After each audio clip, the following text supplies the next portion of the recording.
ክርስቶስ ተንሥአ እሙታን አሰሮ ለሰይጣን ሰላም ሆነ።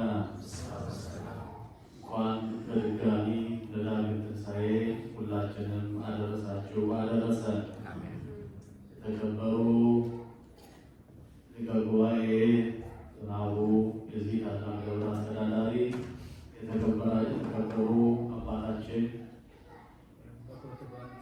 በኩረተ ብርሃን ቀሲስ አስራት፣ እንደዚሁም አይንተ እግዚአብሔር ዲያቆናት፣ እንደ እግዚአብሔር ጸጋ በቅዱስ ደግሞ የተወጃጃችሁ ምዕመናት፣ ይልቁንም ሁሉ ጊዜ እግዚአብሔርን በመላእክት በዝማሬ የምታመሰግኑ የዚህ የደብሩ ሰንበት ትምህርት ቤት አባላት ሁላችሁ በክርስቶስ ፍጹም ሰላም እንደምን አላችሁ? እንደምን ከረማችሁ? እንደምን ሰነበታችሁ? አሜን። ለታላቅነቱ መስፈርት የሌለው ሰማያትና ምድርን ፈጥሮ የሚገዛ በባህሪው ሞት በመንግስቱ ሽረት የሌለበት የሁላችን አምላክ እግዚአብሔር ስሙ በቅዱሳን መላእክት፣ ጻድቃን፣ ሰማዕታት በኃጢአተኞቹ በእኔና በእናንተም የተመሰገነ ይሁን። ለቃል መውረድ ለሥጋ ማድረግ ምክንያት የሆነች የንጽሕናችን ምልክት እመቤታችን ቅድስት ድንግል ማርያም ምስጋና ይድረሳል። እንዲሁ ዛሬ በወር የምናስበው ብስራታዊ መልአክ ቅዱስ ገብርኤል፣ ሌሎቹም መላእክት በየማዕረጋቸው ክብር ምስጋና ይድረሳቸው። ሰላም ለእናንተ ይሁን። ቅድም በወንጌሉ መካከል ሲነበብ የሰማችሁት ኃይለ ቃል ነው። ለእግዚአብሔር መልካም ፈቃድ ይሄንን ርዕስ አድርገን የእግዚአብሔርን መሐሪነትና ቸርነት ትሕትና እንማራለን። ለእኔም ማስተዋሉን ጥበቡን ለእናንተም መረዳቱን ሁላችንም እንዲያስተምረን እንዲመክረን የእግዚአብሔር ቅዱስ ፈቃዱ ይሁንልን። ሰላም ለሁላችሁ ይሁን። ይህ ቃል የተነገረው ለጊዜው ለሐዋርያት ነው። ፍጻሜው ለእያንዳንዳችን ነው። የተነገረበት ቦታ ለኢየሩሳሌም ገሊላ በጽርሐ ጽዮን አዳራሽ ነው። የተናገረው ጌታችን መድኃኒታችን ኢየሱስ ክርስቶስ ነው። ይህንን ኃይለ ቃል መዝግቦ ያስቀመጠልን ከእግረ መስቀሉ ስር ያልተለየው ሐዋርያ ቅዱስ ዮሐንስ ወንጌላዊ ነው። በዮሐንስ ወንጌል ምዕራፍ 20 ቁጥር 19 ላይ ይህንን ኃይለ ቃል እናገኘዋለን። ሰላም ለሁላችሁ ይሁን፣ ሰላም ለእናንተ ይሁን። በዚያ ሀገር ሰላም ርቆ ሰው በሰው ላይ እየተነሳ አንዱን የሚካሰስባት ሀገር ነበረች ኢየሩሳሌም። እንደምታውቁት ጌታ በተሰቀለ በተነሳ ዘመን በሮም ቀኝ ግዛት ስር የነበረች ሀገር ነበረች እና ሁሉም ሰው በባርነት ስር ነበር። ሰላም ለእነሱ ብርቅ ነበር። ምድራዊ ሰላም ለእነሱ በጣም ታላቅ ጸጋ ነበር። እግዚአብሔር ሰላም ለእናንተ ይሁን ሲል ምድራዊ ሰላም ብቻ አልነበር፣ ዘላለማዊውን ሰላም ጭምር ነው። ምንም እንኳን በምድር የሰዎች ግዛት በኃይል በጉልበት ነፃ መውጣት የሚቻልበት ቢሆንም ጨካኝ ገዢ ደግሞ ነፍሶቻቸውን በሲኦል እንዲሁ በክፉ ገዝቷቸው ይኖር ነበር እና ይሄ ቃል ለጊዜው ለሐዋርያት በድጋሚ ይነገር እንጂ መጀመሪያ በሲኦል የተሰበከ ቃል ነው። ተንሥኡ ለጸሎት የሚለውን ጸሎት የደረሰው ማን ይመስላችኋል? ማን የደረሰው ተንሥኡ ለጸሎት የሚለው? በጣም እግዚአብሔር ያክብርልን። አዳም 5500 ዘመን በእግረ አጋንንት እየተጠቀጠቀ በሲኦል ተግዞ በዚያ በነበረበት ሰዓት ጌታ የገባለትን ቃል ኪዳን እየጠበቀ ባለበት ሰዓት ከጊዜው በደረሰ ጊዜ ሰዓቱ ደቂቃው ቢደርስ ጌታ ቃል ገብቶልኝ ነበር፣ በዚህ ሰዓት ሊያድነኝ ነፃ ሊያወጣኝ ቃል ገብቶልኝ ነበር፣ ሰዓቱ ደረሰ፣ ተነሱ ጸልይ፣ ተነሱ ለጸሎት ተነሱ አለ። በሲኦል ያሉት ነፍሳት ሁሉም ተነስተው እግዚኦ ተሳሃለን፣ አቤቱ ይቅር በለን፣ ጊዜ ደርሳለች፣ መጥተህ አድነን እያሉ ተሰጥኦ ባለው ቃል ይቀባበሉ ጀመር። በዚያ ሰዓት ጌታ በመካከላቸው ተገኝቶ ሰላም ለእናንተ ይሆናችሁ፣ ሰላም ለሁላችሁ ይሁን። ይህ ቃል የዚህን ቃል ትርጉም የሚያውቁት በዚያ ያሉ ነፍሳት ናቸው። ምን ያክል መከራ እንደነበረ፣ ምን ያክል ስቃይ እንደነበረ በዚያ የነበሩ ነፍሳት ናቸው የዚህ ትርጉም የሚያውቁት የሚረዱ። እኛ በሰላም ተቀምጠን በሰላም ወደ አምላካችን እየተሸኘን ከዚህ በክብር እየተሸኘን ከዚያ መላእክት በቅዳሴ በዝማሬ ተቀብለው ወደ መንግሥተ ሰማያት እያሸጋገሩን ባለንበት ሰዓት ሰላም ብዙ አይታወቅም። ሰው የሰላምን ጣዕም የሚያውቀው በጦርነት ቀጠና ውስጥ ያለ ሕዝብ፣ ሰላምን የተነፈገ ሕዝብ፣ በእስር ቤት የወደቀ ሰው፣ በጭንቅ በህመም በበሽታ ውስጥ ያለ ሰው የሰላምን ምን ያክል የሰላምን ዋጋ ይረዳል። እኛ እንደ ቃላት እንደ ተራ ቃል ልናየው እንችላለን። ስለዚህ ከዚያ ውስጥ ያወጣን አምላካችን በሰላም እንድንንቀሳቀስ የረዳን ፈጣሪያችን ስሙ የተመሰገነ ይሁን። ይሄን ቃል ለመስማት አይሁድ ሐዋርያት ከአንድ ቦታ ወደ ሌላ ቦታ ሄደው ነበረ።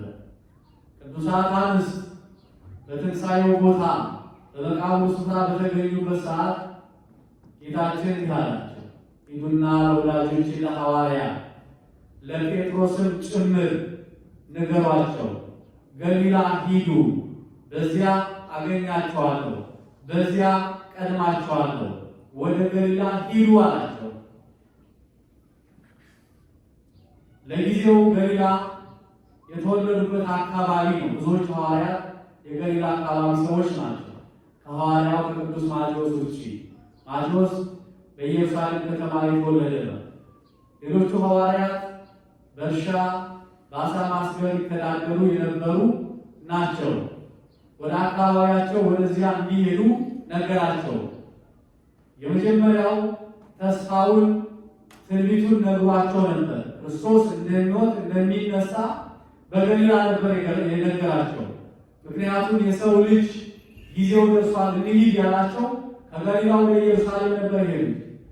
በዚያ ትንቢቱን ፈጽሞ ትንቢቱን በነገራቸው ቦታ እንደተፈጸመ ያስረዳቸው ወደ ገሊላ መለሳቸው። እናም በዚያ በተዘጋ ቤት ሳሉ በፍርሃት ውስጥ ባሉበት ሰዓት በር ክፈቱልኝ ሳይል በዚያ በመካከላቸው ተገኝቶ ሰላም ለሁላችሁ ይሁን አላቸው። እንግዲህ ሁላችንም ወደ ገሊላ እንድንሄድ እግዚአብሔር ያዘናል። ገሊላ የኛ ገሊላ ቤተ ክርስቲያን ነች። እግዚአብሔር በዚህ ቅድስት ቤተ ክርስቲያን ሁልጊዜ አማናዊው ሥጋና ደም ይፈተታል። እግዚአብሔር ሁልጊዜ ይገኛል። እግዚአብሔር ሁልጊዜ ያስተምረናል።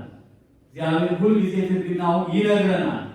እናም ወደዚች ገሊላ ቤተክርስቲያን እንድንሄድ አምላካችን ሁላችን ያዘናል። በዚህ ሰላም አለ፣ ሰላም ለሁላችሁ ይሁን እያሉ ካህኑ እግዚአብሔርን ወክለው ሁልጊዜ የሰላም ድምፅ ያሰማቸዋል፣ ያሰሙናል። ሌላው የኛ ገሊላ በጎ ስራ፣ ምግባር፣ ትሩፋት ነው። ኢየሩሳሌም ለጊዜው አመፅ የሞላበት፣ አድመኞች የተከማቹበት፣ ክርስቶስን ለመስቀል የሚመክሩ ፈጣሪያቸውን የማይፈሩ በክፋት የተደራጁ ሰዎች ያሉበት ቦታ ነበር። በዕድሜ የሸመገሉት ሽማግሌዎች በምርኩዝ ሄደው ክርስቶስን በሐሰት የከሰሱ ሰዎች ነበሩ። ለብዙ ዘመን በበሽታ ሲሰቃይ የነበረው ከክርስቶስ በረከት ያገኘው የተፈወሰው እንዲሁ ምሕረቱን ሳይሆን ከአይሁድን ፍራቻ በሐሰት የከሰሰበት ቦታ ነበር እና እናንተም ከሐሰተኞች ተለዩ፣ ከኃጢአት ውጡ፣ ከክፋት ተለዩ ሲለን ከኢየሩሳሌም ወደ ገሊላ ይጠራናል። በዚያ ተስፋው የተነገረበት ተስፋው የሚፈጸምበት በዚያ ክርስቶስ የሚገኝበት ሰላም የሚታደልበት በዚች ቤተክርስቲያን ሰላም ይታደላል፣ ሰላም ይሰበካል። ክርስቶስ ሰላም ይሰጠናል። ሰላሙን ያድላችሁ። በዘመናችሁ ሁሉ እግዚአብሔር ከእናንተ ጋር ይሁን። ሰላም አጣችሁ አትሰቃዩ። ቤተክርስቲያናችንን እግዚአብሔር ሰላም ያደርግልን። ሀገራችንን ሰላም ያደርግልን። መላውን ዓለም እግዚአብሔር ሰላም ያድልልን። የአንዱ ችግር የሌላውን ችግር ነው። ምናልባት እንደ አይጉር እንኳን ባይሆን ከአይጉር ውጭ ነው ብሎ ሰዎች የሚያስቡት የራሻና የዩክሬን ችግር የዓለም ሁሉ ችግር ነበረ። የአንድ አካባቢ ችግር የብዙዎች ችግር ነው። ምናልባት ችግሩ ላንረዳው እንችላለን ከየት እንደመጣ፣ ግን የአንድ አካባቢ ሰላም አለመሆን የሌላው ችግር ነው። አንድ አካባቢ መንገድ ሲዘጋ በዚያ የሚመጣልን ነገሮች በሙሉ ይቆማሉ። እዚያ ምናልባት በወደን በምናውቀው እንጂ ችግሩ በውስጥ ሲደርሰን እንጂ የት እንደሆነ አናውቅም። እግዚአብሔር ለዓለም ሁሉ ሰላም ያድልልን። ዛሬም እንደዚያው ለጥንቱ ለሁላችሁ ሰላም ይሁን ብሎ እግዚአብሔር ሰላም ያድለን። እግዚአብሔር በእርግጥ ሁልጊዜ ለእኛ እጁን እንደዘረጋ ሰላም እንዳደለን ነው። በዮሐንስ ወንጌል ምዕራፍ 16 ቁጥር 17 ላይ እኔ ሰላሜን እተውላችኋለሁ፣ እኔ የምሰጣችሁ ሰላም ዓለም እንደሚሰጣችሁ ሰላም አይደለም ነው የሚለው። ዓለም የሚሰጠን ሰላም በመሳሪያ ሊሆን ይችላል። እግዚአብሔር በነፃነት እንድንመላለስ፣ በነፃነት እንድንተነፍስ፣ በነፃነት እንድንኖር የሰላም አምላክ ሰላምን አድሎናል። የሰጠንም ሰላም አይንሳል። ሰላም ላጡት እንደገና ሰላም ያደርግልን። ዓለም የሚሰጠን ሰላም ለጊዜው በድርድር በጠረጴዛ ዙሪያ ነው። ዓለም ሰላም ነው የሚለው አካባቢውን በመሳሪያ አጥሮ ነው። ዓለም ሰላም ነው የሚለን ለጊዜው ወንጀለኛውን ከልክሎ ነው። እግዚአብሔር ሰላም ሲያደርግ ሁሉንም ነው። በሽተኛውን ጤነኛ አድርጎ፣ ችግረኛውን በሀብት ጎብኝቶ፣ መጥፎውን ሰው ወደ መልካም ቀይሮ ሁሉንም እኩል አድርጎ ሰላም ያደርጋል። እግዚአብሔር አምላክ ሰላም የነሳቸው ሰላም የሚነሱትን ሰላም ያድልልን። ወደ ሰላማቸው ተመልሰው በሰላም የሚኖሩ እግዚአብሔር ያድልልን። የሁላችንንም ሰላም ያጽናልን። ሰላም ቀላል ነገር አይደለም። ሰላም ትልቅ ነገር ነው። እግዚአብሔር አምላክ ምንም እንኳን የሰላም መንገድ የተዘጋ ነው ብለን ብናስብ፣ ሰላም ጠፍቷል ብለን ብንገምት፣ ሐዋርያት በተዘጋ ቤት ባሉበት ሰዓት ነው አምላካችን የደረሰላቸው። የሰላም በር በተዘጋበት ቦታ እግዚአብሔር ተገኝቶ የሰላምን በር ይክፈትልን። ሁላችንም በሰላም እንድንኖር ያድለን። ትንሽ ያው ድካም ስሜት አለኝ። ብዙ ሰዓት ትላንልም። እግዚአብሔር አምላክ ሰላማችሁን ያጽናላችሁ፣ በሰላም ሁላችንን ይጠብቀን። ወደፊት ደግሞ እንዲሁ በዚሁ ኖረን እግዚአብሔር እንድናከብረው ፈቃዱ ይሁንልን። የመጨረሻ የቤተክርስቲያን መልእክት ወንጌል የሚሰበከው ቅዳሴ የሚቀደሰው ለአንድ ነገር ነው፣ ወይም ቤተክርስቲያን የቆመችው ለሁለት ነገር ነው። አንደኛው እኛን በእግዚአብሔር ፊት ለማቅረብ ወደ እግዚአብሔር ለማድረስ ነው። ሁለተኛው በጥምቀት ለመውለድ የእግዚአብሔር ልጆች ለማድረግ ነው። የመጨረሻው ሁላችንም በእግዚአብሔር ፊት በእግዚአብሔር ቀኝ እንድንቆም እሱን ማድረግ ነው። ወንጌሉም ይሁን ቅዳሴውም ይሁን ትምህርቱም ይሁን ዓላማው አንድ ነው። ሁላችን የእግዚአብሔር ልጆች ማለት ነው። ስለዚህ ሰዎች ሆነን ሰዎች ነንና ሰዎች ስለሆን እንበድላለን። በደላችንን በንስሐ አስወግደን ንስሐ ገብተን ቅዱስ ሥጋውን ክቡር ደሙን እየተቀበልን እንድንኖር የእግዚአብሔር መልእክት ነው። የትምህርት ዓላማው ሰውን ለንስሐ ማዘጋጀት ነው። ስለዚህ እናንተም ቤተክርስቲያን የሚያስተላልፍላችሁን መልእክት እኔ እስካሁን የነገርኳችሁ የኔ ቃል አይደለም፣ ምንም አልጨመርኩም። ይህ ጌታችን መድኃኒታችን ኢየሱስ ክርስቶስ የተናገረው ሐዋርያት የጻፉት የእሱ ቃል ነው። ስለዚህ ዋናው ዓላማው ሰውን ለንስሐ ማብቃት፣ ከክርስቶስ ጋር አንድ አድርጎ መሸኘት፣ ሁላችንም በዛች በሰማያዊቷ ኢየሩሳሌም የተዘጋጀልንን ክብር እንድንወርስ ተዘጋጅተን መኖር ነው። እግዚአብሔር ተዘጋጅተን እንድንኖር አምላካችን ያድለን። ስብሐት ለእግዚአብሔር።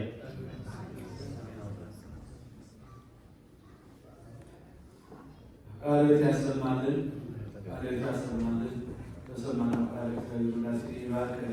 እንግዲህ መነሻቸው ሰላም ለእናንተ ይሁን። ቃሉ ይህ ቃል ለመጀመሪያ ጊዜ በጌታ ወደዚህ በሥጋ ከመገለጡ በፊት ኢሳይያስ የተናገረ ኢሳይያስ ምዕራፍ 9:6 ላይ ሕፃን ተወለደልን ወንድ ልጅም ተሰጠን ብሎ ከተናገረ በኋላ እሱም የሰላም አለቃ ተብሎ ይጠራል ነው የተባለው። የሰላም አለቃ ይባላል ተብሎ የተነገረው በቤተልሔም ስብሐት ለእግዚአብሔር በሰማያት ወሰላም በምድር ስምረቱ ለሰብእ ብለው ደግሞ በቤተልሔም አመስግነዋል። ስለዚህ ያ ሰላም አሁንም በትንሣኤው ጊዜ ታውጇልና ሁላችንም እግዚአብሔር ሰላም አምላክ ሰላሙን ለሕዝባችን ለሁላችንም እንዲያድለን ፈቃዱ ይሁንልን። ከዚህ ቀጥለን ወደ ጸሎት እንሄዳለን።